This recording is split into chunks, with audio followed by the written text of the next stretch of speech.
आगामी कुछ दिनों में लोकसभा चुनाव होने हैं। पिछली बार लोकसभा में बीजेपी की सीट तो बढ़ी, लेकिन छत्तीसगढ़ में 11 में से 2 सीट बीजेपी के पाले में नहीं आई। बीजेपी के लोकसभा चुनाव के लिए छत्तीसगढ़ की रणनीति पर हमारे संवाददाता राहुल अग्निहोत्री ने भाजपा प्रदेश अध्यक्ष किरण देव सिंह से खास बातचीत की। 2 बार से मोदी जी की सरकार केंद्र में है और लोकसभा का चुनाव फिर से होने वाला है, उसको लेकर तैयारियों को बात करेंगे। भैया, छत्तीसगढ़ में ये चुनाव हुआ था, 11 में से 9 सीटें आई थी, जो बची हुई 2 सीटें हैं उसको लेकर के क्या कुछ अलग से आप लोगों ने रणनीति बनाई है? नहीं, योजना बनी है, रणनीति बनी है और हमारा पूरा फोकस है 11 की 11 लोकसभा सीट पे भारतीय जनता पार्टी के वरिष्ठ नेताओं का, हमारे सभी मोर्चा प्रकोष्ठ से लेकर सभी कार्यकर्ताओं का, हमारे बूथ कमेटी तक के कार्यकर्ताओं ने बड़ी सजगता के साथ, और अलग अलग समय अलग अलग चुनाव की अलग अलग परिस्थितियां रहती है।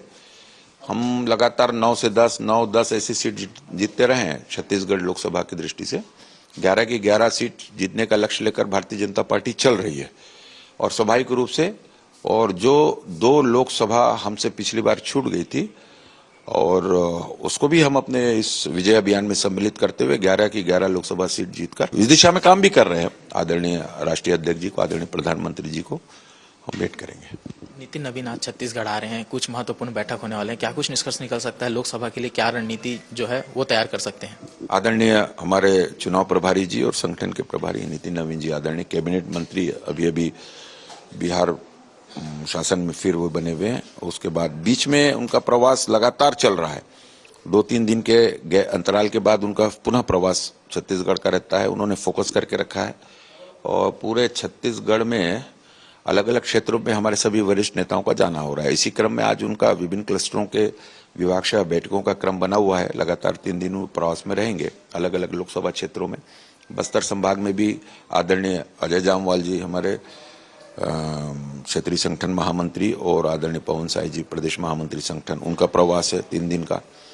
हम लोग सब स्वयं अलग अलग क्षेत्रों में फोकस करके चल रहे हैं। आदरणीय मुख्यमंत्री जी का प्रवास लगातार चल रहा है। हमारे सभी सांसद, सभी मंत्रीगण, विधायकगण, हमारे वरिष्ठ नेताओं का क्लस्टर इंचार्ज से लेकर लोकसभा के प्रभारी, प्रबंध समिति के संयोजक, सहयोगी की टोली लगातार निरंतर बिना रुके, बिना थके और लोकसभा की तैयारियों में नीचे तक अपनी कार्य योजना को संपादित कर रहे हैं। आपसे अंतिम सवाल है किरण जी, ये भूपेश बघेल जो हैं वो बोलते हैं कि जो बीजेपी है वो भूपेश बघेल से डरती है, उन्हें परेशान करने के लिए इस तरीके से जो महादेव सट्टा का जो मामला है वो बार बार निकल करके आता है, और विधानसभा लोकसभा दोनों चुनाव से पहले जो महादेव का जिन है वो निकल करके फिर से बाहर आ गया। नहीं, अब देखिए, ये तो सबसे बड़ी बात है कि भाजपा उनसे डरती है, ये भ्रम तोड़ देना चाहिए। पिछले विधानसभा के बाद ही तोड़ देना चाहिए उनको।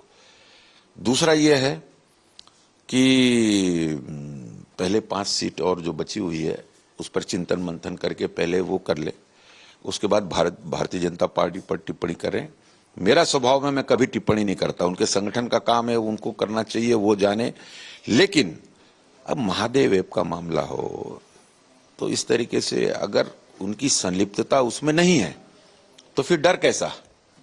जांच एजेंसियां अपनी काम कर रही हैं, कानून अपनी प्रक्रिया के तहत काम कर रहा है। जांच एजेंसी को अपना सहयोग प्रदान करें, भारतीय जनता पार्टी के ऊपर आरोप लगाना छोड़ दें। वो ये थे हमारे साथ बीजेपी प्रदेश अध्यक्ष किरण देव सिंह जी, बता रहे हैं कि जो 11 की 11 सीटें हैं वो जीतने का लक्ष्य बीजेपी ने रखा है और उसे जीत के ही रहेंगे। कैमरामैन रुपेश यादव के साथ मैं राहुल अग्निहोत्री, ND24 रायपुर।